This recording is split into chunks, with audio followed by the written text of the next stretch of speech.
Um, my question, I will start first of all with Manager of School Meal Services, um, because I noted the answer given when the Honorable Member for St. Michael South Central raised the issue of agricultural, primary agricultural produce. We did create what is called the Farmers Empowerment and Enfranchisement Drive, where Cabinet agreed that 60% of government's procurement should go to this program, and that should be facilitated through the Park House at the BADMC. The program deals with livestock farming as well as non-sugar agriculture.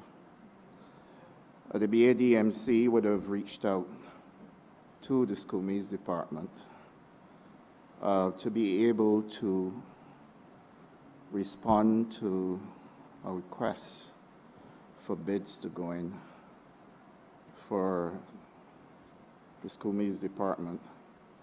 And the list of items that they have identified are watermelons, beans, beets, carrots, cucumbers, cabbage, pumpkin, lettuce, sweet peppers, tomatoes. I do believe that there needs to be some clarity in terms of what would have transpired, because I know you said that you haven't started conversation. The BADMC is telling me something to the contrary.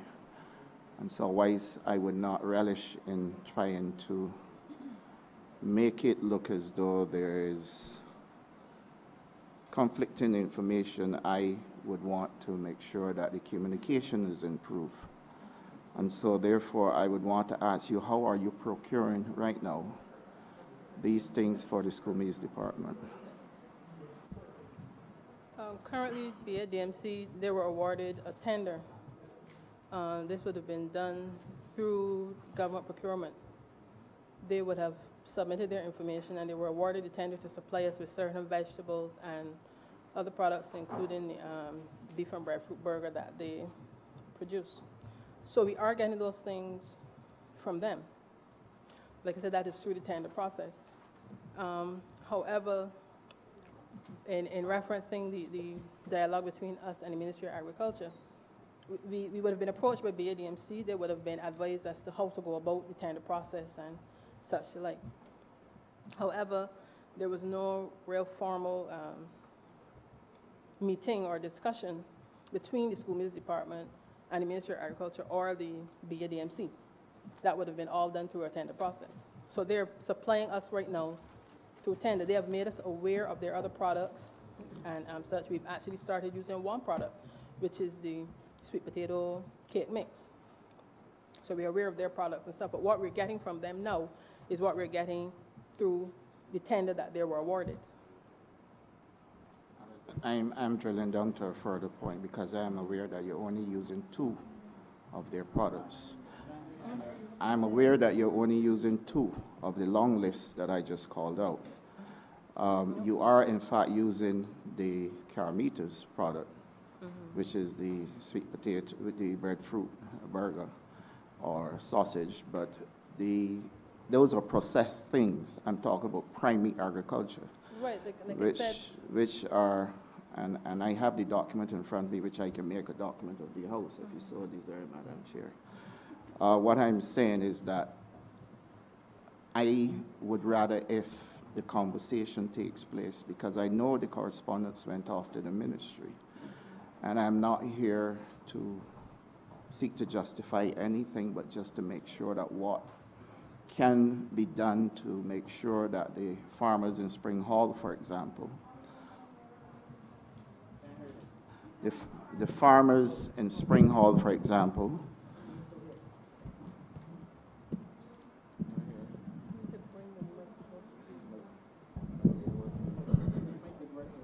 are you hearing me now? Yes. So I'm saying that there are farmers, for example, in Spring Hall, who depend on the pack house facility at BADMC to be able to move their produce. There are farmers at River as well, and there are farmers in the Farmers Empowerment and Enfranchisement Drive, or what we acronize as FEED, are also relying on the BADMC pack house. This is very important because when we launched the FEED program, the decision made by the cabinet was for 60% of all primary agriculture produce go to government procurement.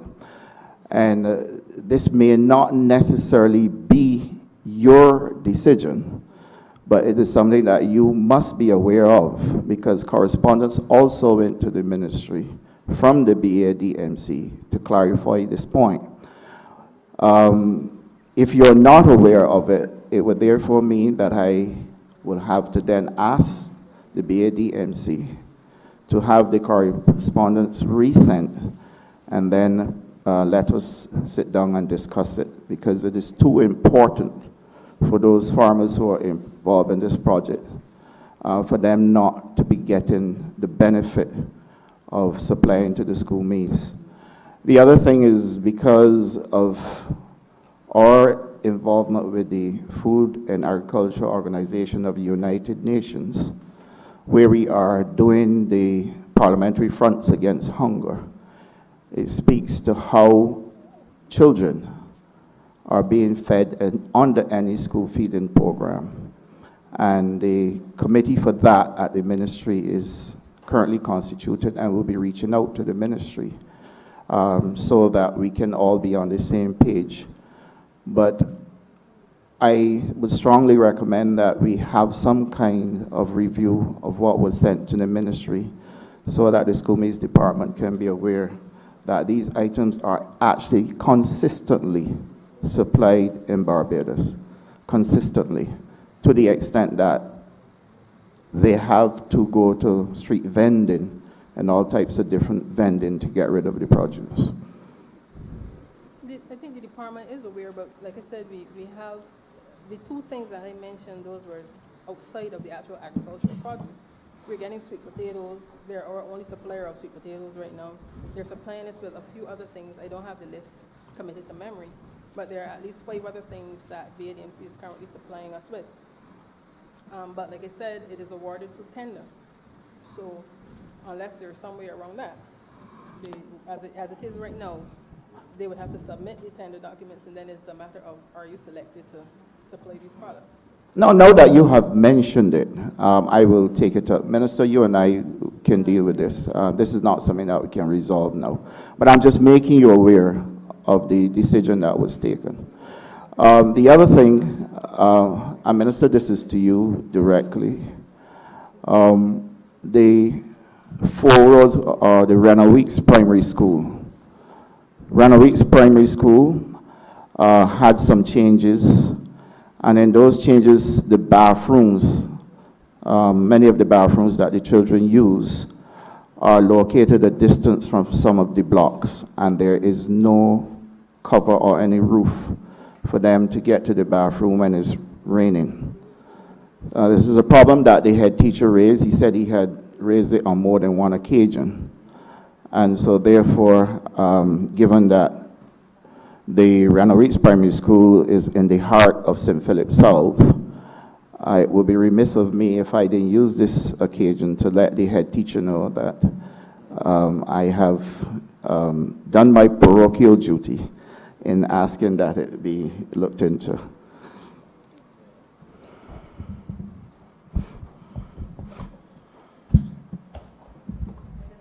I just want to remind the honorable member that given what we have inherited, we cannot venture into becoming too parochial at this point, because the Ministry of Education has to take the approach in relation to addressing the problems in the plant based on priorities. So I appreciate that the case has been made in relation to what you need and that you're advocating for it, but I caution you and others that we have to address it on priorities. When I speak of water, bills that are rising because we have problems with our pipes, that is a priority that we need to address because it means that it has the ability to impact on us all. When I speak about environmental issues that will affect the productivity of the teachers and the students being able to be in the institutions, those things become a priority.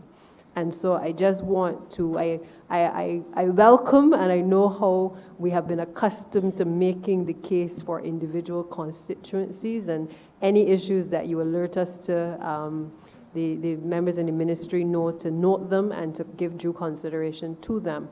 But I just want to remind you that given the difficult constraints that we are facing, we really do have to prioritize. And I think the message has to go out to all of the persons who use the schools that really we need to, you know, look at what are high priority items and get to the other things in the course of time as we can, all right? On the issue of what you mentioned, Minister, in relation to the tendering process, I think the manager for school meals was making a point that it really, while being sensitive to what the Ministry of Agriculture through BADMC can provide is relevant, at the same time it goes through a procurement process.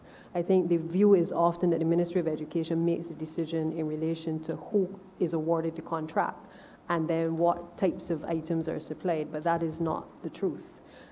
So I just want to clarify for you that while the intention of government is to ensure that the produce as much as possible, both in the tourism sector and in education, certainly can come from this source.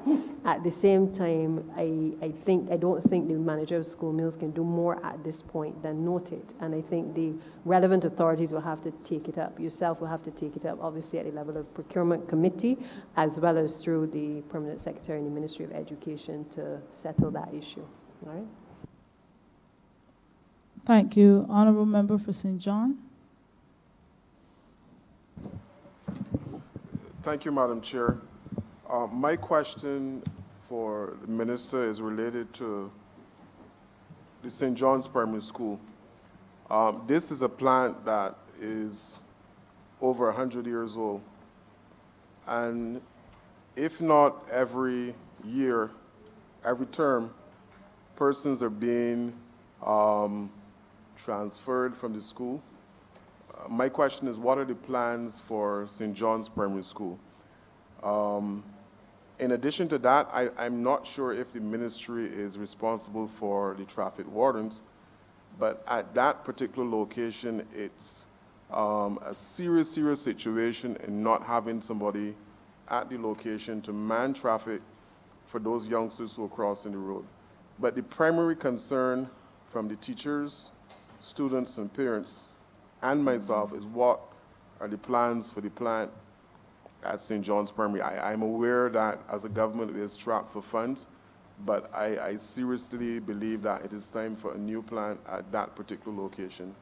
And on a weekly basis, the questions are coming in terms of what can be done.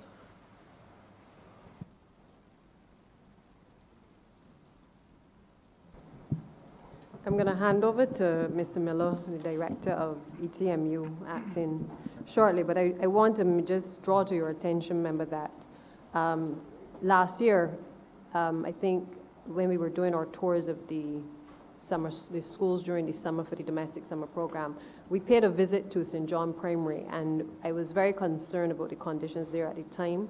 I think while we were on site, one of the, as you know, it's a soft stone building, and one of the areas at the building was open, and as a consequence, which is probably happening to me right now,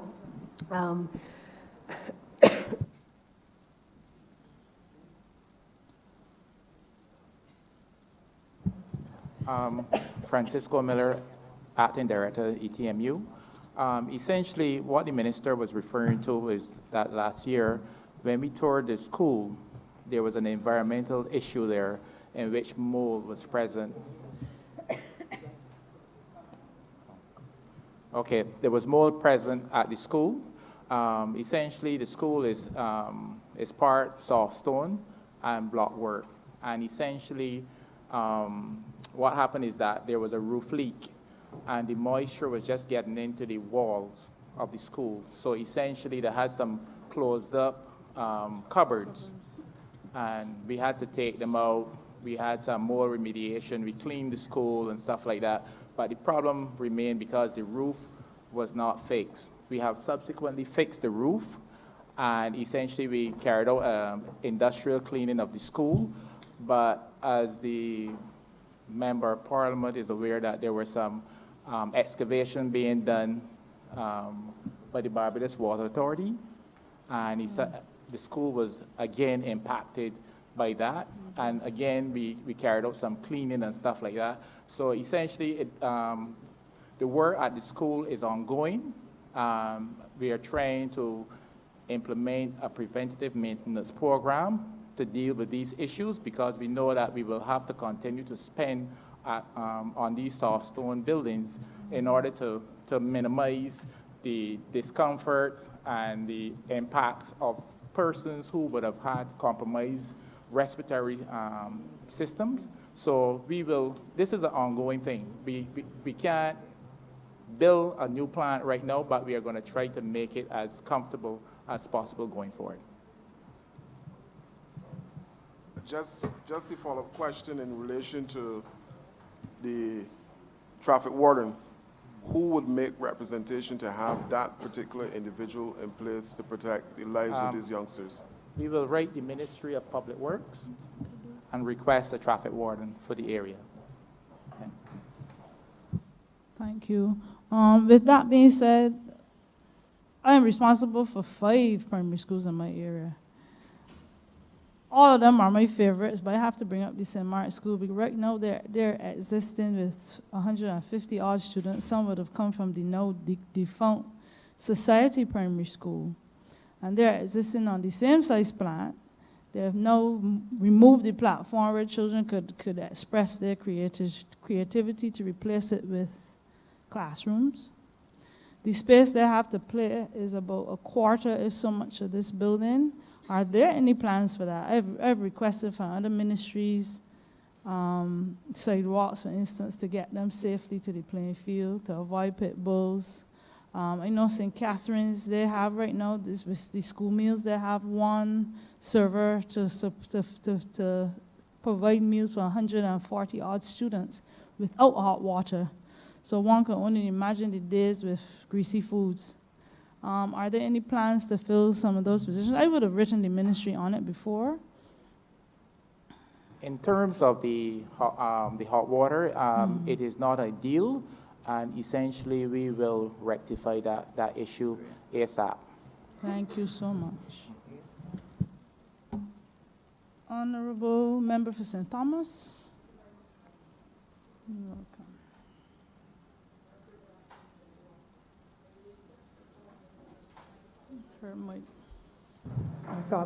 I beg your pardon. I would just want to put forward my final comments in relation to our discussions here today. And the first one I would want to look at least I forget it, is to do with my great concern for strong leadership and management in some of our schools. I know that all schools will not have all bright children. Were all schools having bright children, I would not be here. And therefore, I believe that it is critical that some serious, or more serious, because I know the Honourable Minister and her team are trying, matters be put in place to ensure that our schools are properly managed. And I'll say this because Barbados is still a very stigmatized society when it comes to children who are late developers and poor people's children, and that is a fact. And therefore, I want to take this opportunity to highly commend the Honourable Minister and the members of staff, whether they be the professionals in the office or those persons who help to make sure that the cleaning and the school meals workers and so are fulfilling their role. I want to acknowledge their contribution. But my most critical concern is that the same common entrance that was mentioned before, and those schools that we consider to be newer secondary schools, where in the past there was an exhibition called, it was sponsored by the lumber company, annual Industrial Arts Exhibition, thank you.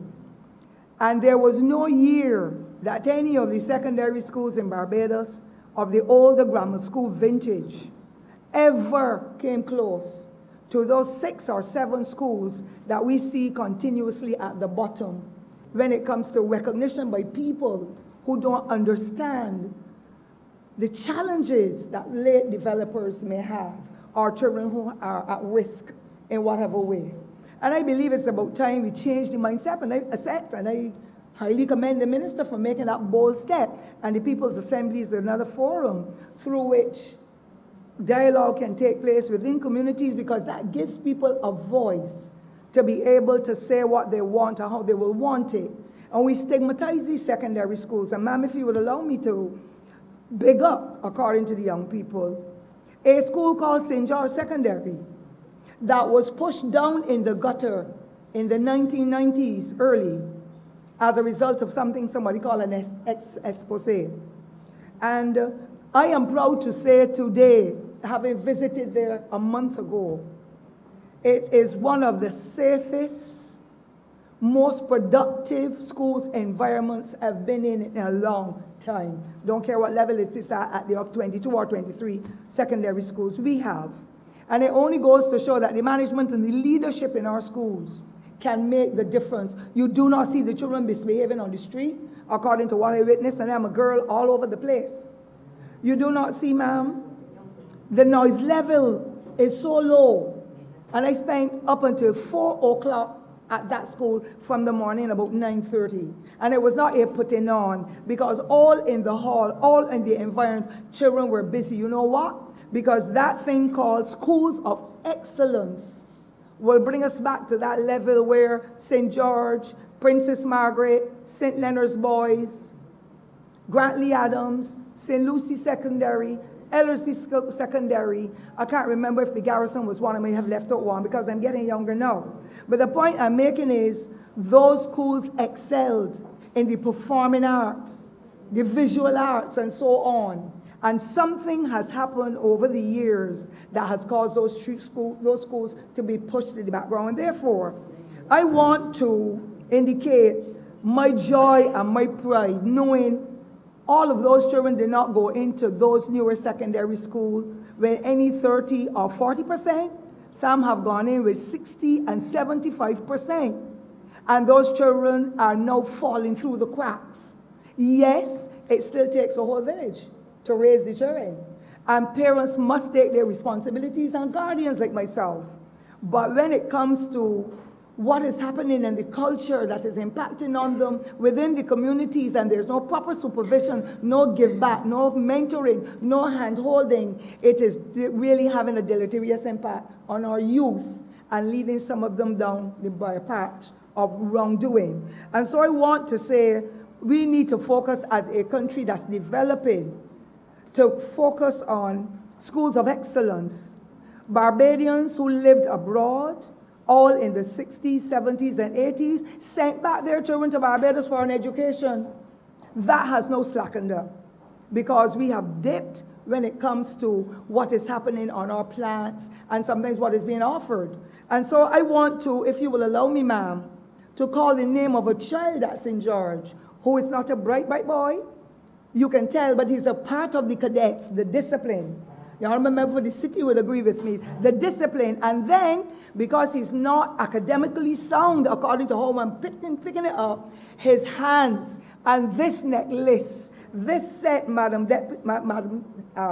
Chair, and these earrings, that child made them, has them properly packaged and ready for sale. It has copper and all that interwoven in it. I didn't wear it for this purpose, but I just wanted to show how we can make the difference if we partition out children in the areas where they have strength and guide them with good discipline and so on. The other final point I would wish to make, ma'am, is associated with disaster management.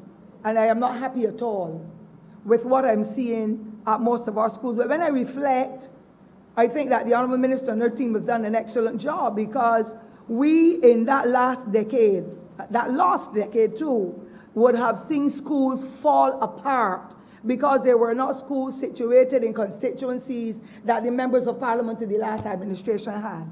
And now, every week, another school has to be closed because of the challenges when we are in a birth program. So we know we have to cut costs. According to the old people, cut the cloth, to the style to suit the cloth.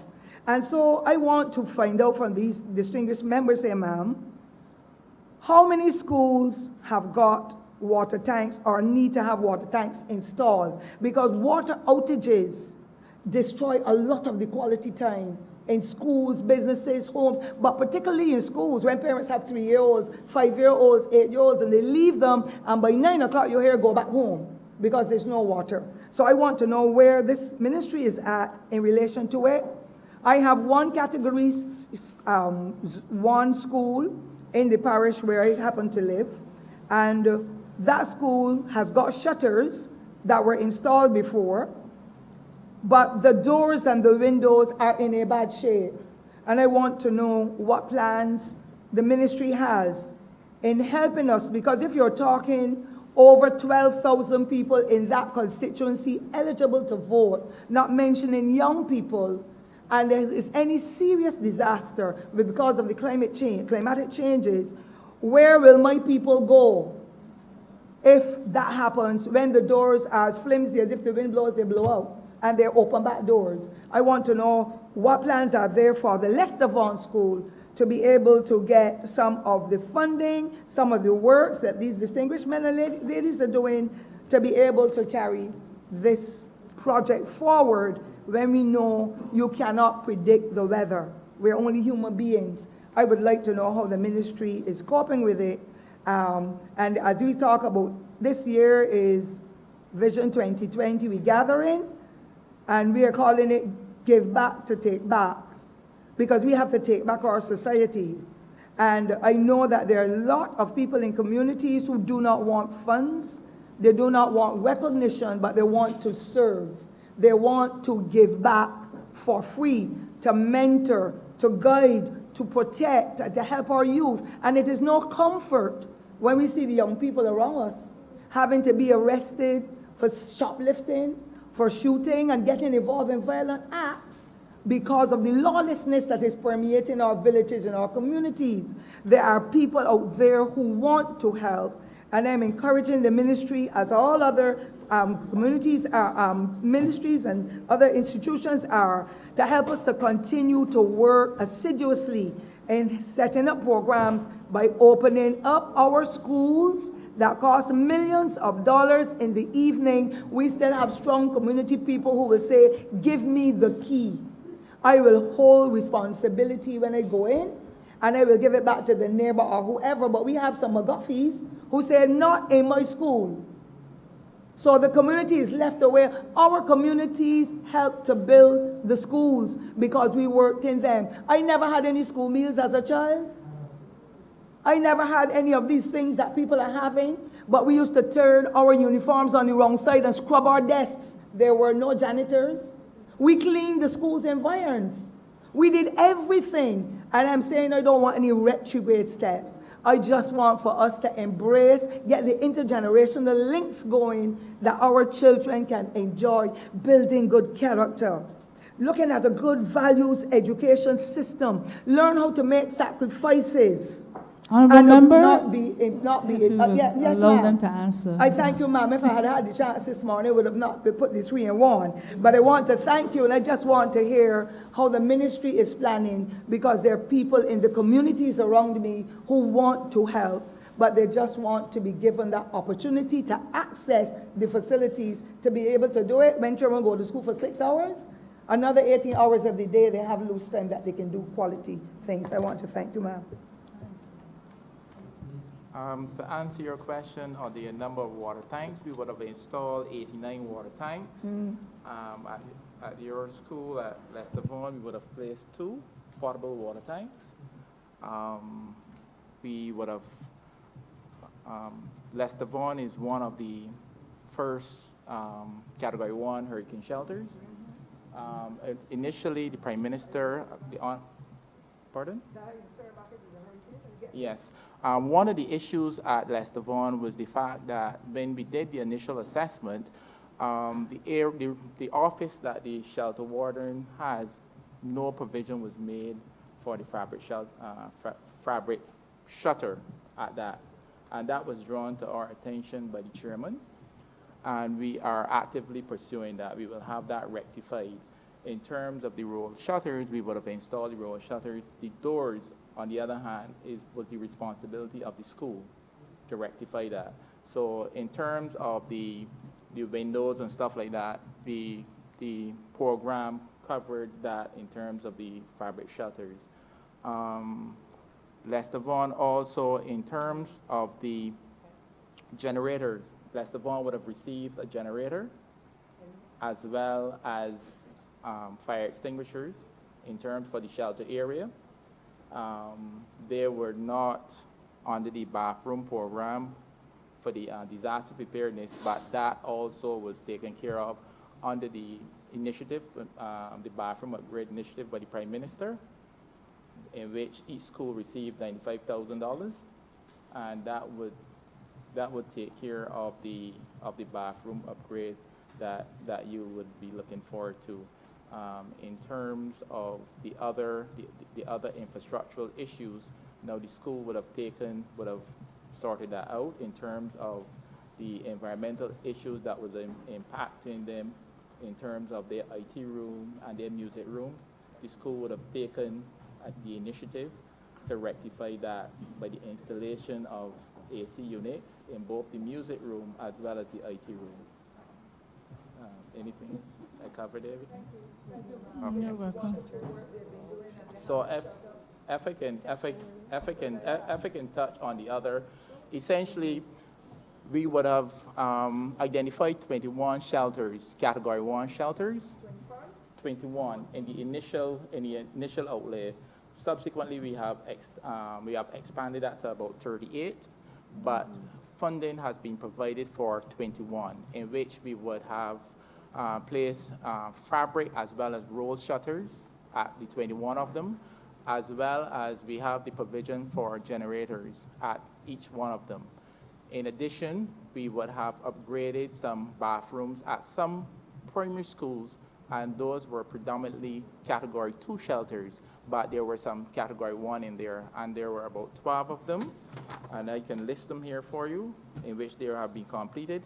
The Costa Edwards Primary, All Saints Primary, Cuthbert Moore, Hilda Skeen, Hilda B. Turner's Hall, Hinesbury, Lawrence T. Gay, Sela, Sharon Primary, St. George Primary, St. Joseph Primary was deferred.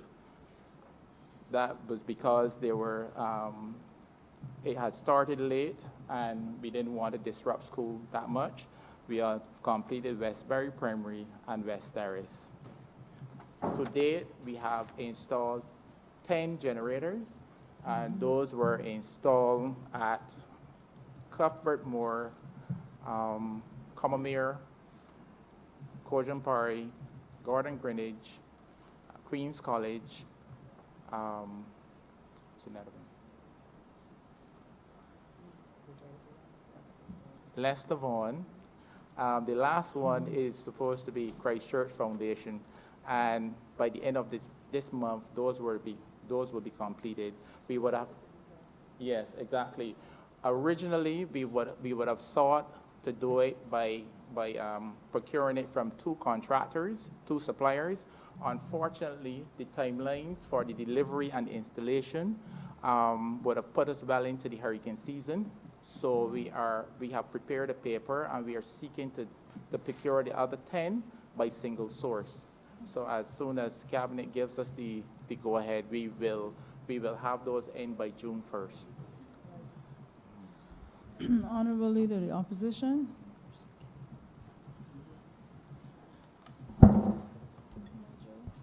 Thank you, ma'am. Had some for the 4 questions here with reference to numbers, but I had a little tired of the numbers now. I want to ask the minister a couple of questions, which are more general, more philosophical, ideological. First has to do with the presence of the Ross University Offshore Medical School in Barbados. No doubt its presence here brings significant financial, economic benefits to the country. I have long been of the view and saying that there should be a deliberate effort made on our part to seriously market ourselves as a jurisdiction for offshore schools, particularly out of North America and even Europe. And I do not think that we have to confine ourselves to a focus on offshore medical facilities. Barbados obviously should have been a leader with respect to that long ago, and that story has been told many times. But we are now there, and we're finding some benefits from the Ross presence.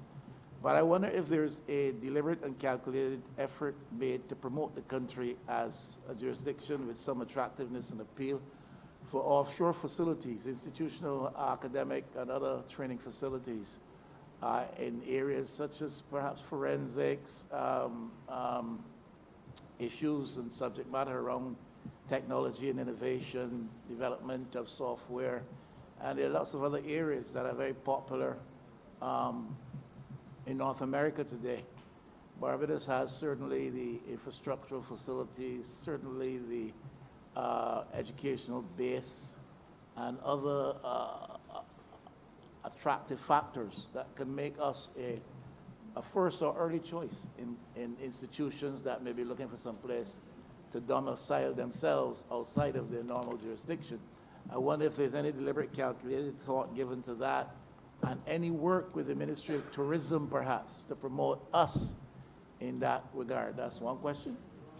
And the second one is a little bit more sensitive, I suppose. Recently we had an instance where there was a controversy before our schooling system, education system, with respect to gender identity. And I think that had to do with a private institution and apparently has been resolved. Is the ministry, or has the ministry anticipated that the public school system may in fact be faced with that type of challenge, considering the times in which we live?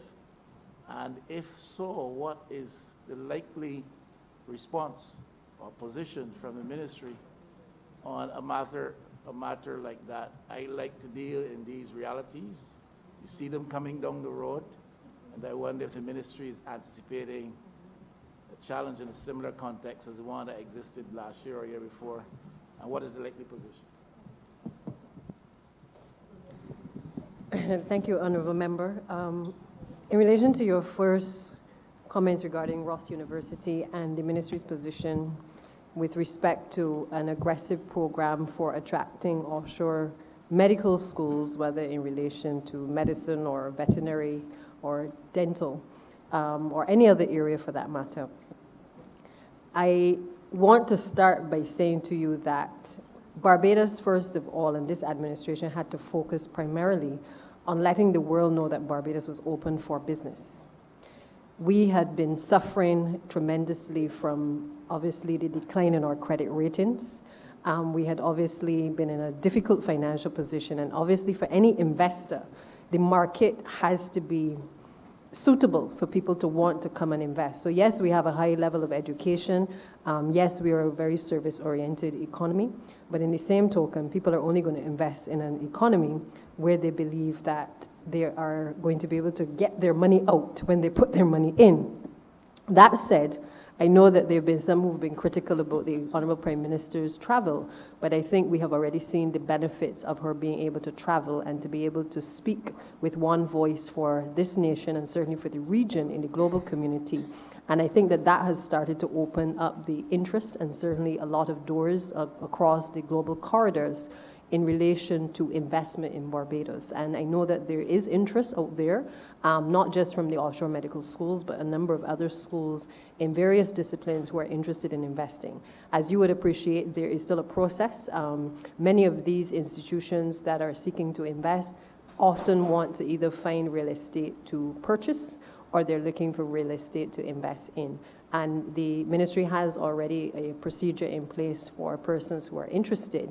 So as those applications come, we will certainly deal with them accordingly. The Minister of Tourism as well, we've been in communication in regards to tapping into the markets as he is traveling as well. And I think that the policy of the government is to really, first of all, open up the markets as much as possible, which is why we have gone back into a number of territories that traditionally we would not have been in, or that we were not making enough noise in to let people know that Barbados was open for business yet again. In relation to your second point, I recall having to speak with the principal of that particular institution at the time when that story broke regarding the issues of gender. I am realizing more and more in this debate that you are preoccupied with the issues of gender, and I would like to think that it is more for the purpose of us just having to have a discussion on issues that are perhaps on the horizon or that you are anticipating. I have not had, as minister, yet to deal with a matter such as that in public education. I believe that on the occasion when I addressed the principal of that school, I indicated very clearly that the respect for laws, and certainly any laws that were discriminatory, we have a constitution, and any private institution would have to obviously comply with the legislative framework. So I will say to you, in similar tone, the same thing I said then, which is that we all respect law and order. And in terms of human rights, this is a country that has respected human rights for decades. I don't think this administration has a different record from last I checked. And as those issues arise, as a ministry and as a government, we will certainly deal with those issues. But I have not been confronted with that as yet. But just as with everything else, we will deal with the issues as they arise.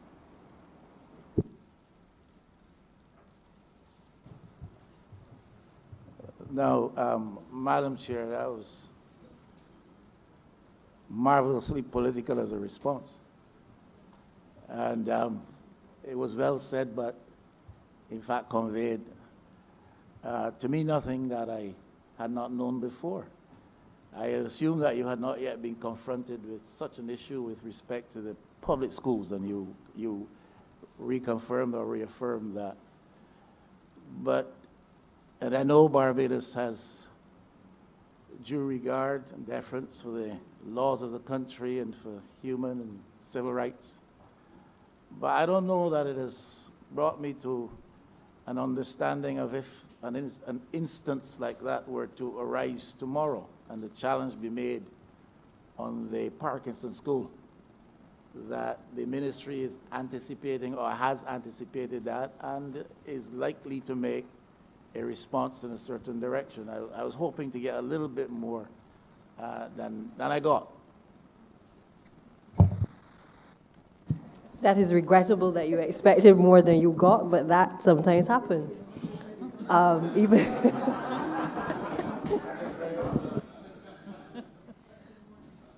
remember, I understand where you're going, and I understand that you would want me to say things that I really am not in a position to speak to. I think, in fairness, we deal with issues as an administration as they arise, and we're not going to do anything that is going to harm anyone's human rights.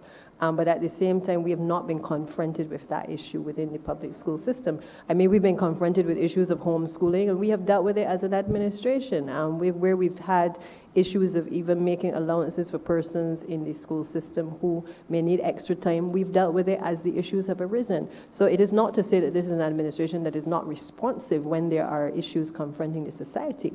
But equally, I'm not sure if you're familiar with the facts of that particular case, but to try to weasel into this discussion similarities, or to try to place this minister on the front foot or the back foot of an issue that has not confronted us in public education, I think for me to respond in any other way would be to do an injustice to this ministry and certainly to this administration. I, Madam Chair, understand the minister's response. I wasn't attempting to weasel anything into the debate. All I'm saying is there's a certain reality that obtains around us in this present world. And sooner or later, these issues will come upon our doorstep. And I would want to think that the ministry is already considering the advice positionally that it is likely to render to the cabinet and the government of Barbados when these things do arise. It is not that Barbados does not face a challenge with respect to gender-related issues.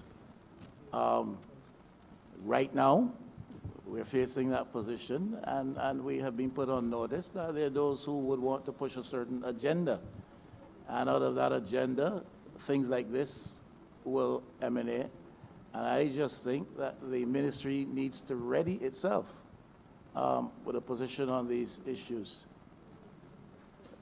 So I appreciate that the minister is rather limited in what she can say today on the matter, and may have a very personal perspective also that she cannot in her ministerial position express because she is part of a cabinet. But I am genuinely trying to suggest that these issues are upon us, and we've got to brace ourselves for dealing with them. And I will just reinforce for you, remember that I'd like to deal with things in terms of priorities. I have learned in the last year to put things in perspective. What you speak of, as I said, I have not been confronted with it, but I will deal with it when that time comes. In relation to what bigger issues we are confronting, which I would be interested to hear not only your political perspective, but also a perspective perhaps from the church as well, in relation to issues that are confronting our society and schools in relation to drugs and drug use, and the introduction of what is commonly being referred to as the mollies and the amphetamines that are creeping into the system, that is creating more of a problem than the problem that you have just highlighted that is on the horizon. Those are the issues that I am preoccupying my mind with and the Cabinet of Barbados on a daily basis as to how we deal with it.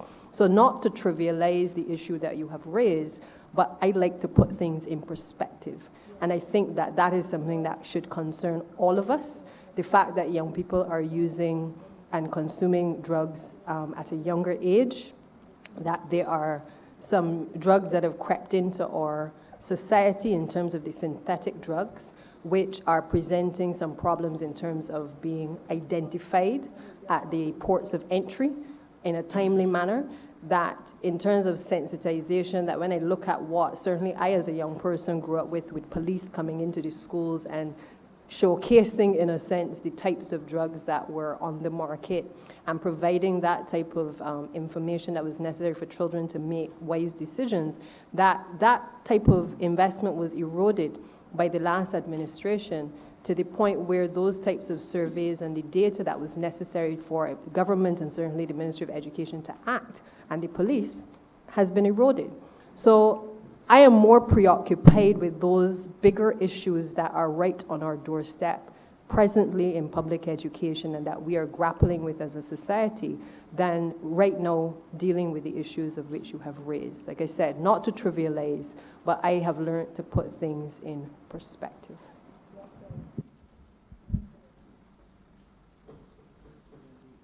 Okay, not observant.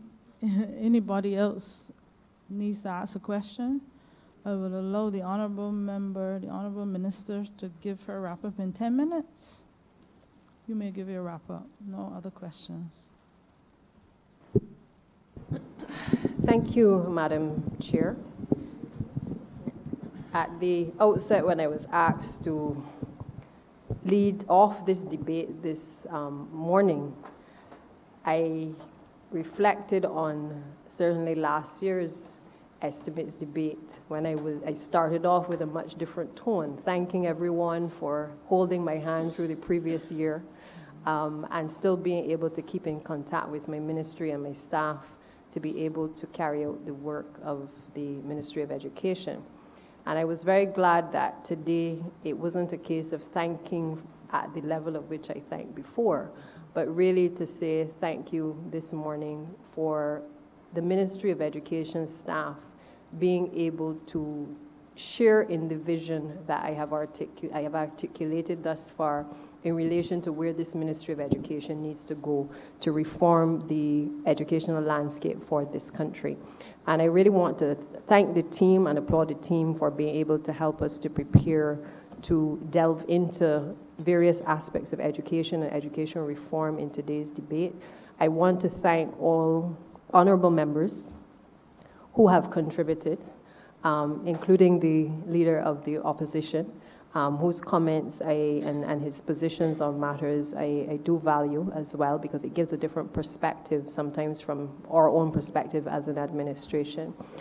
I wanted to come here today, ma'am, to ensure that rather than speaking primarily to problems and problems in education, that we took a journey on some of the positive things that were actually happening in the educational system. Because too often, whether it is through the media or through our own accord in terms of what we highlight, sometimes we sensitize things that really don't need to be sensitized. There are some serious and burning issues that have to be addressed, but I think if we focus on a number of the changes that are needed to reform our system, we can see that there are a number of positive things that are on the horizon. Yes, we have to deal with the issues of our decaying plant. Yes, we have to deal with the issues of violence in school.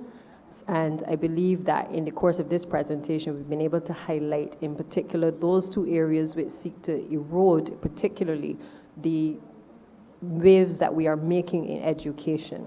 We have invested more as a government than certainly the previous administration, and even in short order in the first year, we were able to add an additional $2 million to the annual budget for the domestic summer program. We got the schools 17 previously up to 41, and I believe this year, while we may not do as many, I think the intention is certainly to focus on the larger issues and the critical issues that may not have been able to be accomplished in the last domestic summer program. I'm excited, ma'am, by the prospects of what can come from a revamped curriculum. Certainly the introduction of the robotics in the schools and the additional devices, the technology that we have made provision for, the cabling, the Wi-Fi connectivity, trying to ensure that a lot of the investment that has been made in technology is not pushed one side, and that our teachers, our students, our administrators, our ministry officials are all using cutting-edge technology to be able to communicate and also to be effective in terms of our learning strategies as well. We continue to and will continue to partner with civil society and also to work very closely with partner ministries.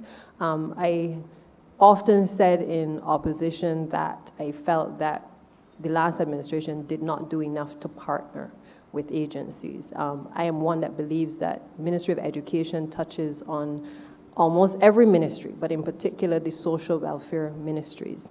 So our approach in terms of a very holistic approach is one that I believe is sound, where we share information, we share the data, and by so doing, we are able to address a number of the problems that have been confronting us as a society.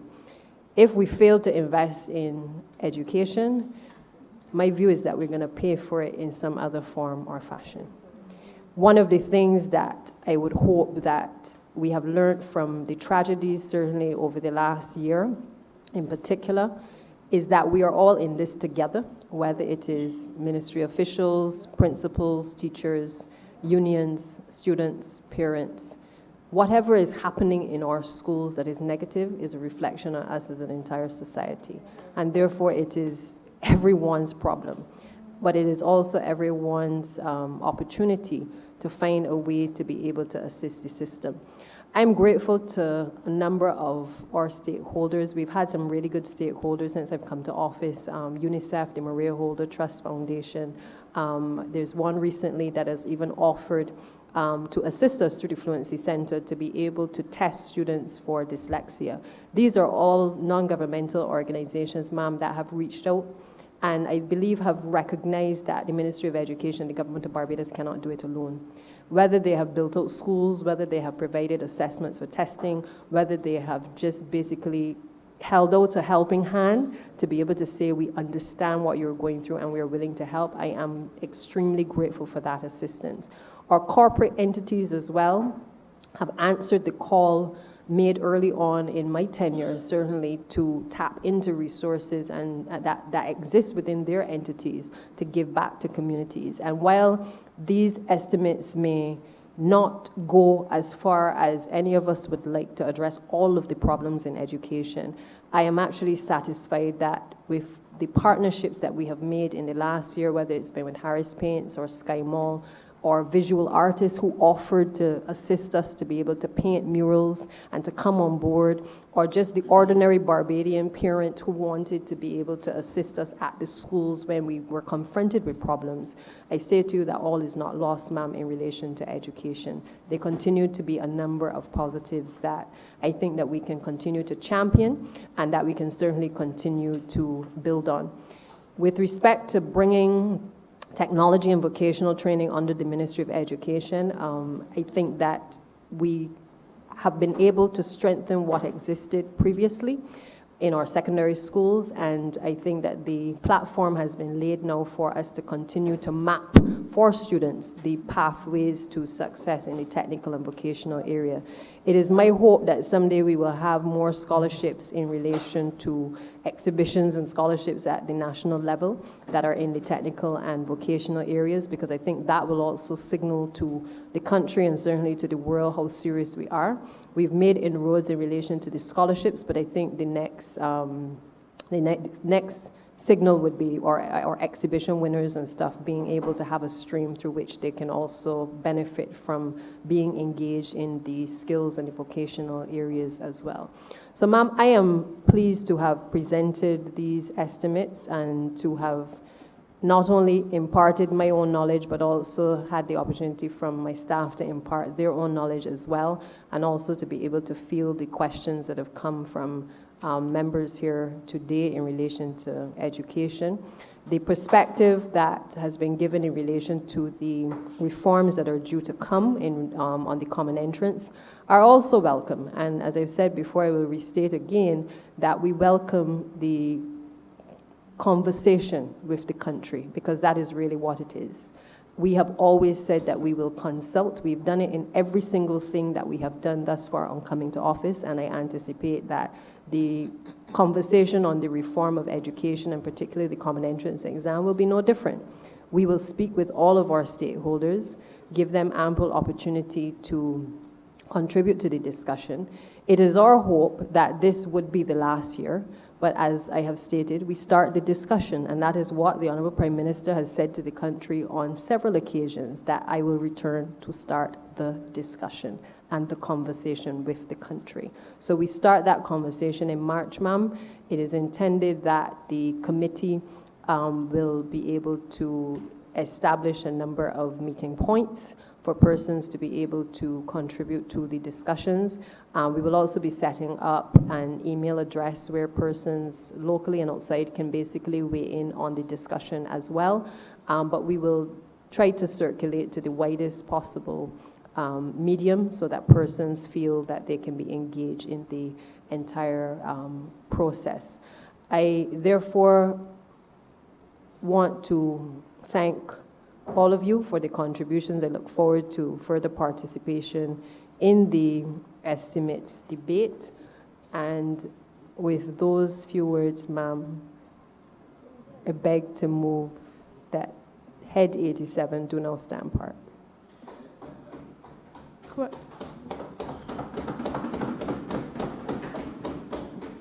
Question is that Head 87 in the sum of $320,144,028 stand part. All honorable members in favor, please say aye.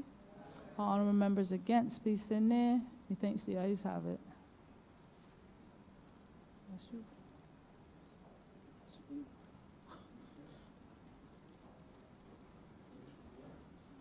I hope so. Yes. Doesn't lost it.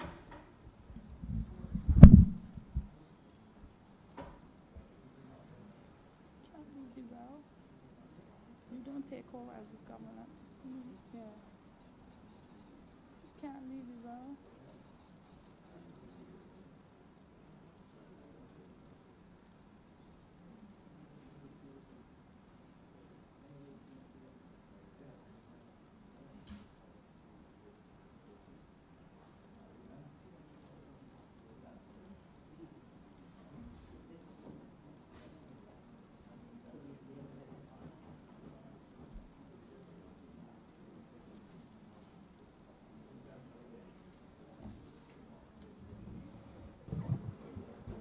Madam Chair, I beg to move that you do now report progress to His Honor the Speaker and ask for leave to sit again.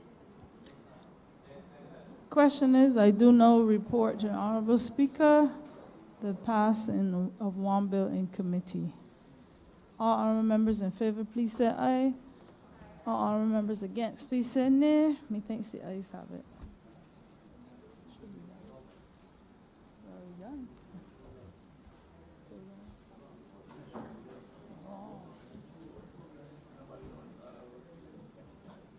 Exactly.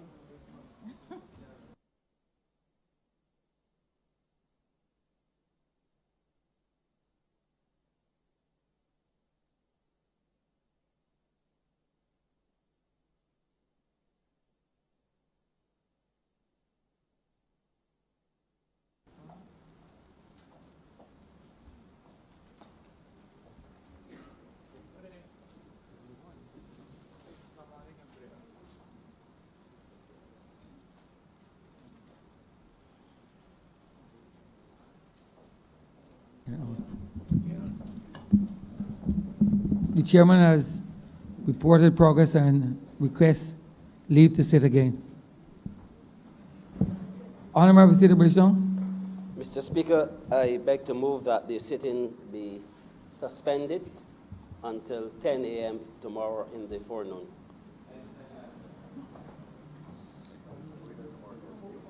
To suspend? For it to be suspended or adjourned? Suspended? The question that this honorable chamber be suspended until 10 a.m. on tomorrow's day in the forenoon. All those honorable members in favor, please say aye. Those against, please say no. Meeting the ayes have it. This honorable chamber stands suspended until 10 a.m. in the forenoon tomorrow.